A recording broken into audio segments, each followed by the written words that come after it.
Hello. Welcome to the Bore You to Sleep podcast. The podcast that will hopefully help you get to sleep. I am going to read an open source book, one that is not particularly interesting, but one that is hopefully boring enough to get you to sleep. Tonight's readings come from Tunneling, a Practical Treatise by Charles Prelini. It looks at the importance of tunnel building and mining from ancient Rome to the mid-1800s. I'd like to thank you for listening to the podcast, and I hope it helps you fall asleep. My goal is to help people everywhere get a good night's rest, and I hope it helps you too. Before you start feeling drowsy, it would be amazing if you were able to leave a comment and rating in your podcast app. It really does help me bring out more episodes to people who need a good night's rest. You can also say hello or support the show at boreyoutosleep.com. In the meantime, lie back, relax, and enjoy the readings. Introduction: The historical development of tunnel building.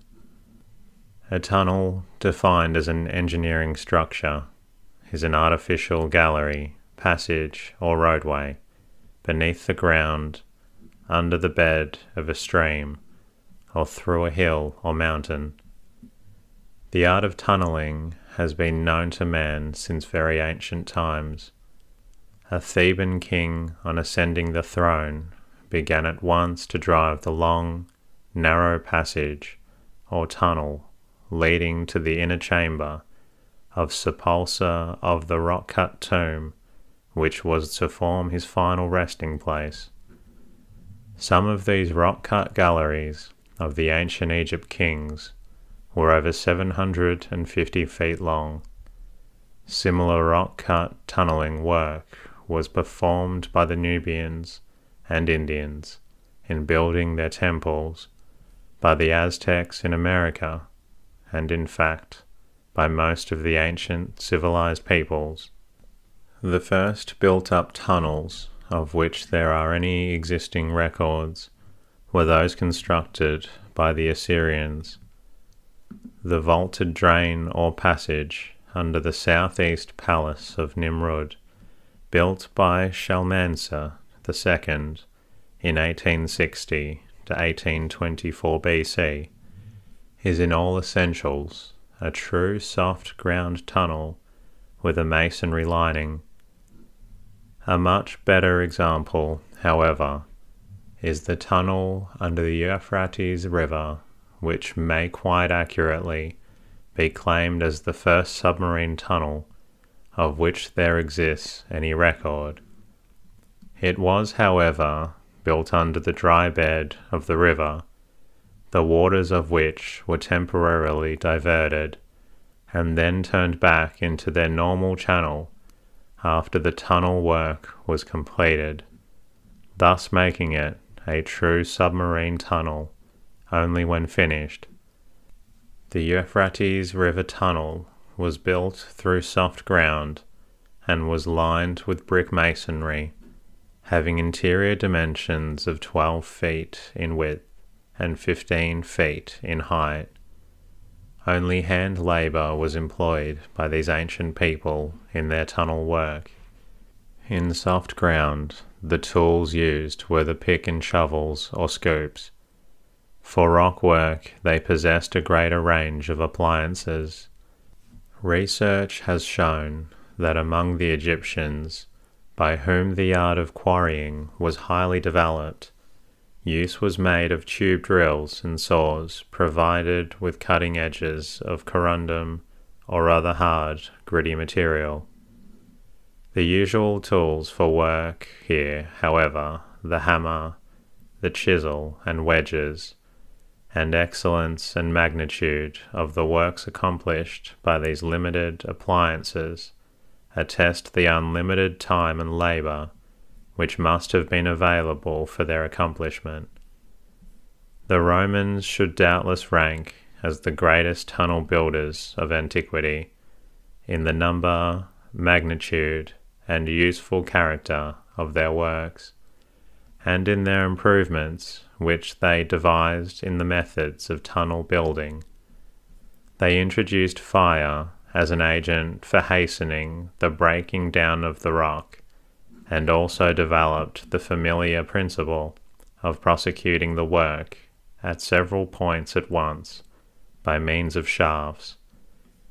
In their use of fire, the Romans simply took practical advantage of the familiar fact that when a heated rock is suddenly cooled, it cracks and breaks so that its excavation becomes comparatively easy.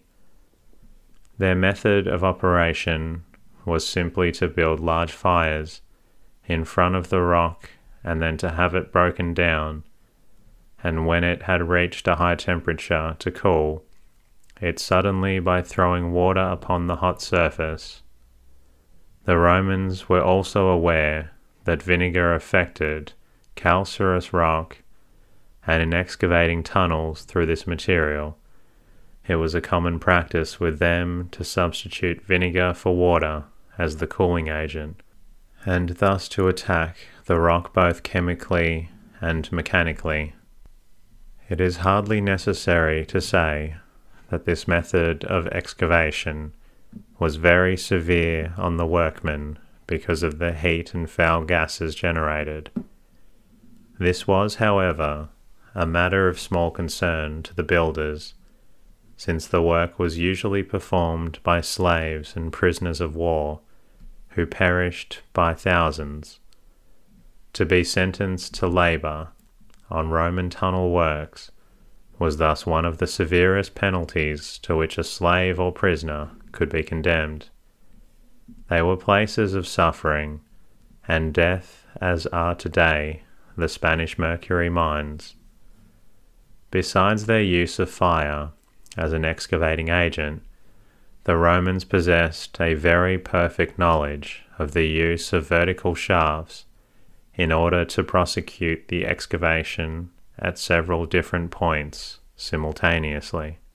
Pliny is authority for the statement that in the excavation of the tunnel for the drainage of Lake Ficino, 40 shafts and a number of inclined galleries was sunk along its length of 3.5 miles, some of the shafts being 400 feet in depth.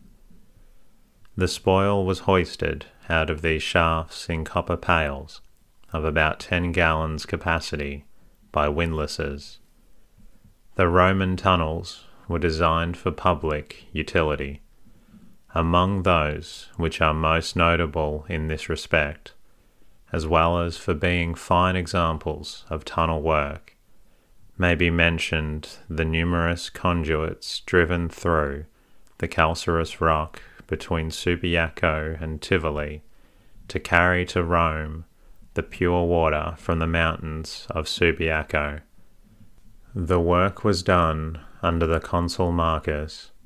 The longest of the Roman tunnels is the one built to drain Lake Ficino, as mentioned above. This tunnel was designed to have a section of 6 foot times 10 foot, but its actual dimensions are not uniform. It was driven through calcareous rock, and it is stated that 30,000 men were employed for 11 years in its construction. The tunnels which have been mentioned, being designed for conduits, were of small section, but the Romans also built tunnels of larger sections at numerous points along their magnificent roads. One of the most notable of these is that which gives the road between Naples and Puzzoli passage through the Posillipo Hills. It is excavated through volcanic tufa and is about 3,000 feet long and 25 feet wide, with a section of the form of a pointed arch. In order to facilitate the illumination of this tunnel, its floor and roof were made gradually converging from the ends towards the middle. At the entrances, the section was 75 feet high, while at the centre it was only 22 feet high. This double funnel-like construction caused the rays of light entering the tunnel to concentrate as they approached the centre, and thus to improve the natural illumination. The tunnel is on a grade. It was probably excavated during the time of Augustus, although some authorities place its construction at an earlier date. During the Middle Ages, the art of tunnel building was practiced for military purposes, but seldom for the public need and comfort. Mention is made of the fact that in 1450, Anne of Lusignan commenced the construction of a road tunnel under the col de Tenda of the Piedmont Alps to afford better communication between Nice and Genoa, but on account of its many difficulties, the work was never completed, although it was several times abandoned and resumed. For the most part, therefore, the tunnel work of the Middle Ages was intended for the purposes and necessities of war. Every castle had its private underground passage from the central tower or keep to some distant, concealed place to permit the escape of the family and its retainers in case of the victory of the enemy, and during the defence to allow of sorties and the entrance of supplies. The tunnel builders of the Middle Ages added little to the knowledge of their art. Indeed, until the 17th century and the invention of gunpowder, no practical improvement was made in the tunnel methods of the Romans. Engravings of mining operations in that century show that underground excavation was accomplished by the pick or the hammer and chisel, and that wood fires were lighted at the ends of the headings to split and soften the rocks in advance. Although gunpowder had been previously employed in mining, the first important use of it in a tunnel work was at Malpas, France, in 1679–81, in the tunnel for the Languedoc Canal. This tunnel was 510 feet long, 22 feet wide, and 29 feet high, and was excavated through tufa. It was left unlined for 7 years, and then was lined with masonry. With the advent of gunpowder and canal building, the first strong impetus was given to tunnel building in its modern sense as a commercial and public utilitarian construction since the days of the Roman Empire. Canal tunnels of notable size were excavated in France and England during the last half of the 17th century. These were all rock or hard ground tunnels.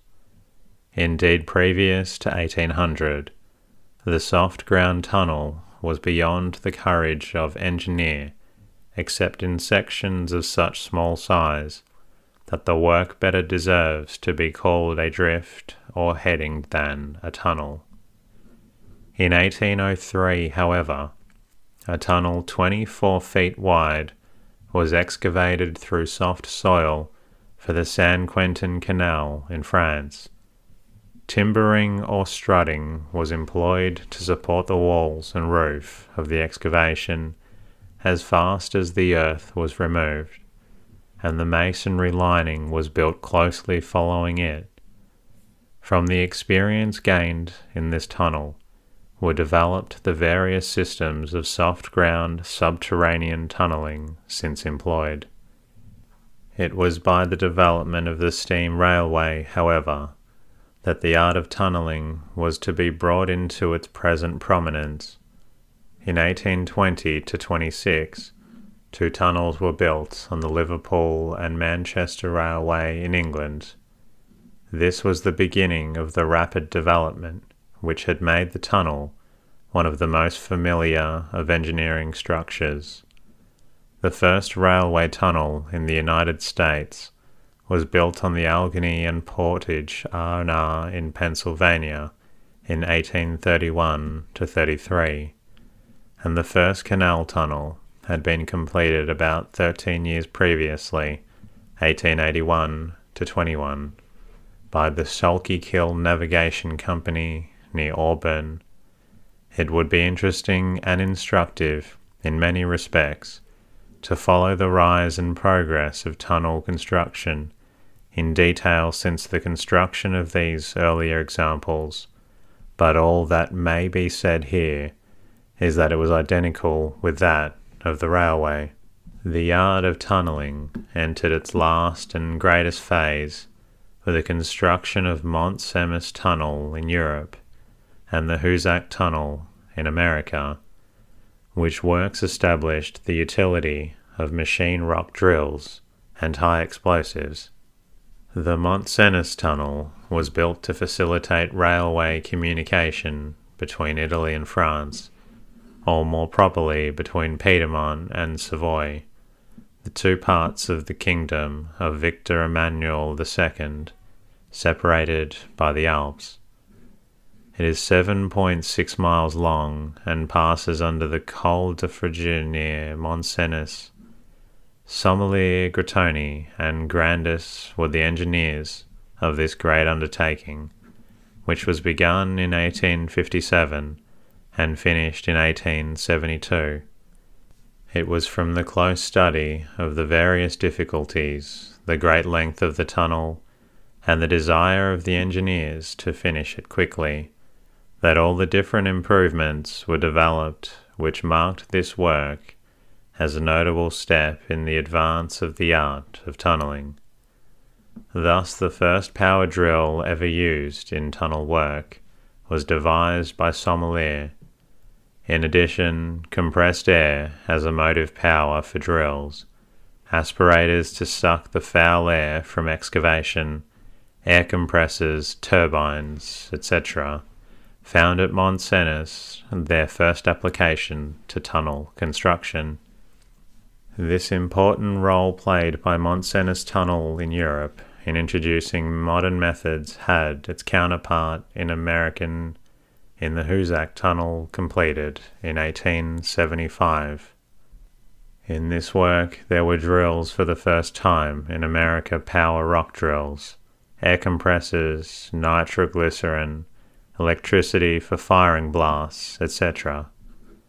There remains now to be noted only the final development in the art of soft-ground submarine tunnelling, namely the use of the shield and metal lining. The shield was invented and first used by Sir Isambard Brunel in excavating the tunnel under the River Thames at London, which was begun in 1825 and finished in 1841. In 1869, Peter William Barlow used an iron lining in connection with a shield in driving the second tunnel under the Thames at London. From these inventions has grown up one of the most notable systems of tunnelling now practiced, which is commonly known as the shield system. In closing this brief review of the development of modern methods of tunnelling, to the presentation of which the remainder of this book is devoted, mention should be made of a form of motive power which promises many opportunities for development in tunnel construction. Electricity has long been employed for blasting and illuminating purposes in tunnel work.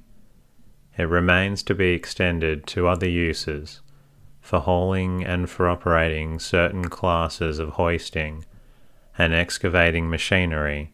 It is one of the most convenient forms of power available to the engineer. Its successful application to rock drills is another promising field.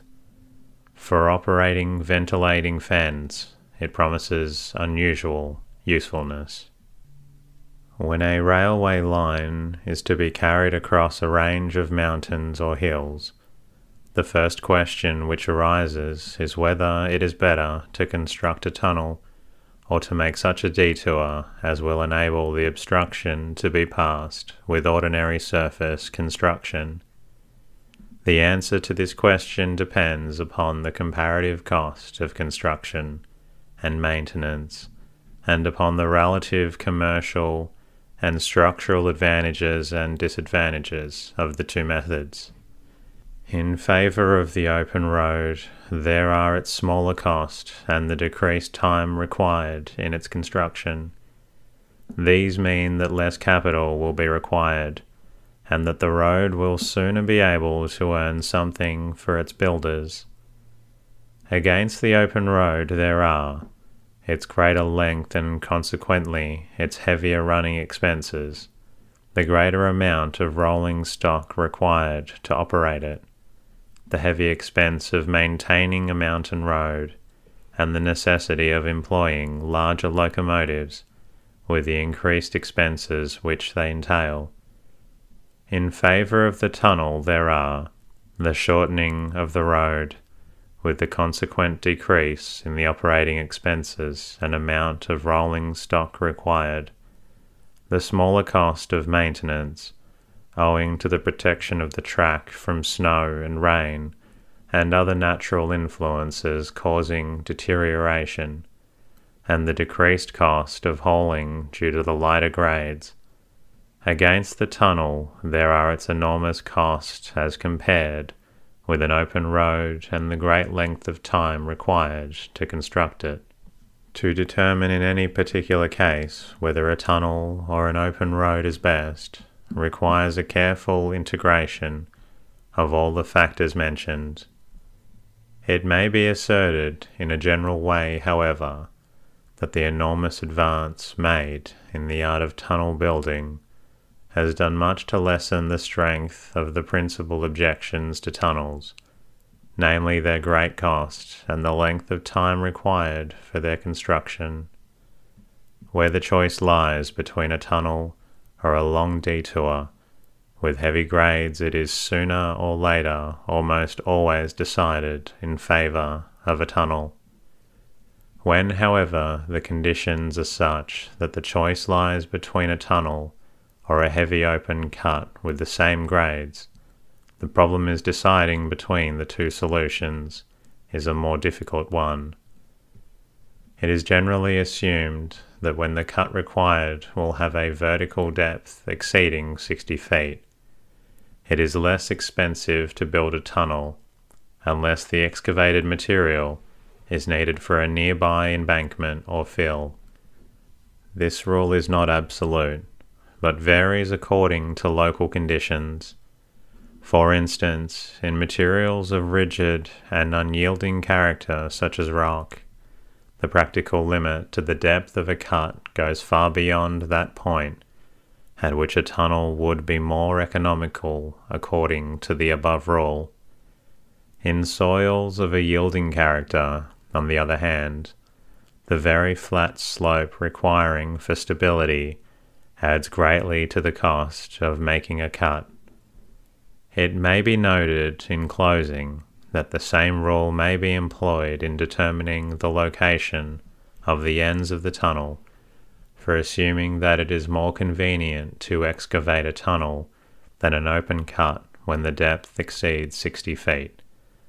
Then the open cut approaches should be extended into the mountain or hillsides only to the points where the surface is 60 foot above the grade, and there the tunnel should begin. If, therefore, we draw on the longitudinal profile of the tunnel a line parallel to the plane of the tracks and 60 foot above it, this line will cut the surface at the points where the open cut approaches should cease and the tunnel begin. This is a rule of thumb determination at the best, and requires judgment in its use. Should the ground surface, for example, rise only a few feet above the 60-foot line for any distance, it is obviously better to continue the open cut than to the tunnel. When it has been decided to build a tunnel, the first duty of the engineer is to make an accurate geological survey of the locality.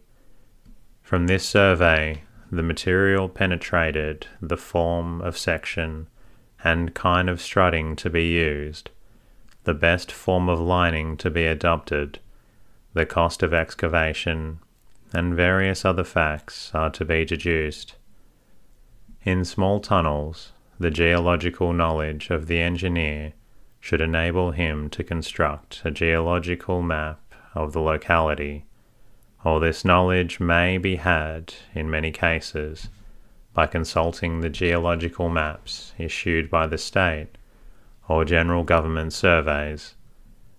When, however, the tunnel is to be of great length, it may be necessary to call in assistance of a professional geologist in order to reconstruct accurately the interior of the mountain, and thereby to ascertain beforehand the different strata and materials to be excavated, thus obtaining the data for calculating both the time and cost of excavating the tunnel. The geological survey should enable the engineer to determine the character of the material and its force of cohesion, the inclination of the different strata, and the presence of water. The character of the material through which the proposed tunnel will penetrate is best ascertained by means of diamond rock drills. These machines bore an annular hole and take away a core for the whole depth of the boring, thus giving a perfect geological section showing the character, succession, and exact thickness of the strata.